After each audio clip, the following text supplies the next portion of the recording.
Мировой верхушке невыгодно, чтобы у людей, которые и приведу ниже. Номер 10. Свободная энергия космических лучей. Ученого особенно интересовала возможность освоения свободной и доступной в любое время возобновляемой энергии, на добычу которой не уходили бы колоссальные ресурсы. Никола предлагал черпать ее из атомной лучистой энергии, которая имеет практически неисчерпаемый потенциал при минимуме затрат. Он мог построить функциональную аппаратуру, которая могла бы воспроизводить и перерабатывать указанную энергию, решая основную мировую проблему. Тесла даже получил патент на прибор, который мог напрямую переводить ионы в полезную энергию, но так и не создал бесплатно сдавать энергию всему нуждающемуся человечеству. Очень жаль, что сама идея стала потерянной для человечества, только по причине того, что она невыгодна нашим магнатам. Пункт 8. Холодный огонь. Еще одной безумной идеей ученого был отказ от воды и мыла для купания. Он хотел для этих целей использовать природную аномалию – холодный огонь. Известно, что если на тело человека, который стоит на металлической пластине, дать переменный ток в 2,5, ученый ненавидел войну и не хотел, чтобы его изобретения использовались в подобных целях. Таким образом родилась идея луча смерти, способного предотвратить начало любых военных действий. Прибор представлял специальный ускоритель частиц, который мог выстреливать энергетическим лучом на расстояние более 400 километров. Такой луч мог бы управлять климатом, чтобы сохранить плодородность и урожайность сельскохозяйственного банка планеты. С помощью специальных радиоволн ученый планировал изменять магнитное поле планеты. Он получил ряд патентов на изобретение и даже наглядно продемонстрировал, как они работают. Что стало с идеями Теслы, до сих пор неизвестно. Возможно, заинтересованные умы присвоили. Nikola Tesla is one of the most intelligent people who have ever been on this planet Earth. Mechanical engineer, physicist. He is well known for his contributions such as electric supply system, alternating current, Tesla coil and many more. In this video we are going to talk about one of the most thrilling experiments of Nikola Tesla, that is teleportation. Yes, that's right, teleportation. For those who don't know what it means, teleportation is transfer of matter or energy without traveling the physical space between them. This means that you could travel from one place to another without actually traveling. It all happened during the Second World War when all the countries around the ship. But when this was actually brought into practice, it resulted in something very strange. The ship vanished from Philadelphia port where the experiment was taking place, and the ship teleported all the way to Norfolk in Virginia, which is hundreds of miles away from Philadelphia. This would have been very unexpected for the crew members and for other staff. And after a few minutes, the ship teleported back to Philadelphia from Norfolk in the same way as it did earlier. This had a drastic effect on the crew members, as some could walk through solid objects, and as the field was shut, they were found embedded in decks and railings of the ship. Some of them vanished, others disappeared into thin air. Some of them were even unable to speak. All the important calculations and the idea itself of the experiment was made by Nikola Tesla. But he happened to die on 7th January of 1943, and in the same year, on 28th October, the Philadelphia experiment took place, which means that Tesla was not himself present to see this experiment. Many of the incidents of this experiment are confidential and are yet to know about this incident. बस स्वागत है आप सभी का defence ज्ञान series के एक fresh episode में। आज के इस खास एपिसोड में हम एक ऐसे मिलिट्री एक्सपेरिमेंट के बारे में बात करने वाले हैं जिसके बारे में हो सकता है कि आप में से कुछ ने सुना हो और कुछ ऐसे भी होंगे जिन्होंने इस एक्सपेरिमेंट के बारे में नहीं सुना होगा। हम बात कर रहे हैं फिलाडेल्फिया एक्सपेरिमेंट के बारे में, और ये एक्सपेरिमेंट किस चीज का था ये जानने के लिए आप हमारे साथ वीडियो के एंड तक बने रहें।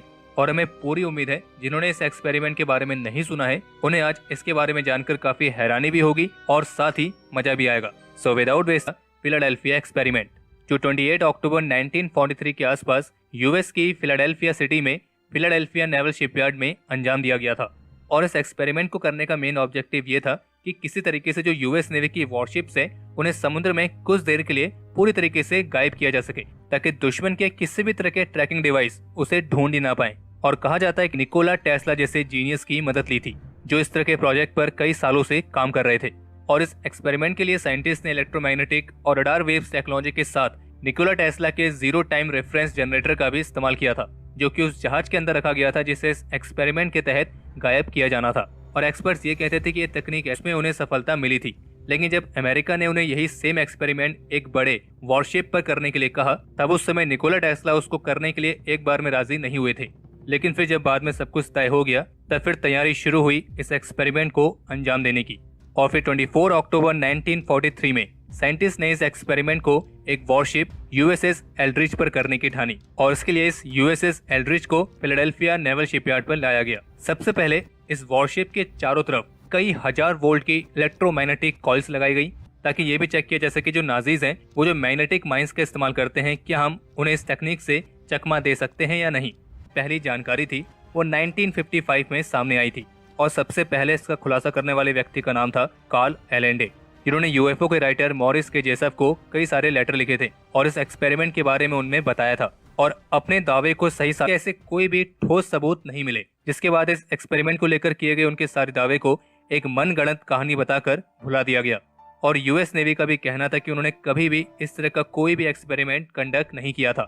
लेकिन फिर 1984 में इस फिलाडेल्फिया एक्सपेरिमेंट को लेकर जो भी दावे थे सामने आया, जिनका यह दावा था कि वे यूएसएस एल्ड्रिच वॉरशिप के फॉर्मर क्रू मेंबर हैं, और जब इस वॉरशिप पर एक्सपेरिमेंट किया गया था तब वे उस समय उस पर मौजूद थे, और इस एक्सपेरिमेंट में वे भी समय की यात्रा करके आए थे, और वे उन चुनिंदा लोगों में से थे जो इस एक्सपेरिमेंट में बिल्कुल सही सलामत बच गए थे। और इस यूएस नेवी ऑफिसर एल्फ्रेड बैलेक ने यह भी दावा किया कि वे अमेरिकन साइंटिस्ट द्वारा किए जा रहे टाइम ट्रेवल से जुड़े कई सारे प्रोजेक्ट्स में काम कर चुके हैं। और जब ये द फिलाडेल्फिया एक्सपेरिमेंट वाली मूवी बनी थी, तब उसी के बाद से उनकी जो याददाश्त थी वो वापस आई थी, और उसके बाद ही एल्फ्रेड बैलेक ने ये दावा किया था वाली उसे तो अधिकतर लोग होक्स ही मानते हैं, और वे ये कहते हैं कि वो केवल एक मनगढ़ंत कहानी है और उसमें सच्चाई बिल्कुल भी नहीं है, और जबकि कुछ उस पर यकीन भी करते हैं।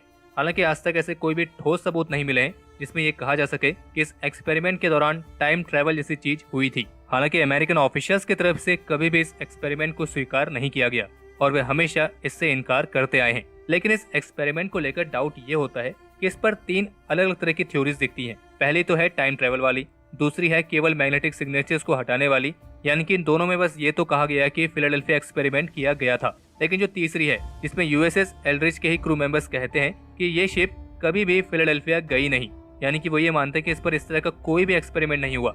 अब ऐसे में यहाँ पर केवल 2 ही संभावना बनती है। पहले तो सीधी सी यह है, জাহাজের চারিদিকে সবুজ ধোঁয়া উড়তে দেখা যায় এবং জাহাজটি চোখের সামনে উধাও হয়ে যায়। এই গবেষণাটির নাম ছিল দ্য ফিলাডেলফিয়া এক্সপেরিমেন্ট। 28 অক্টোবর 1943 সালে ফিলাডেলফিয়াতে মিশন প্রজেক্ট রেনোভো চলাকালীন খুবই ভয়ানক এই এক্সপেরিমেন্ট করা হয়।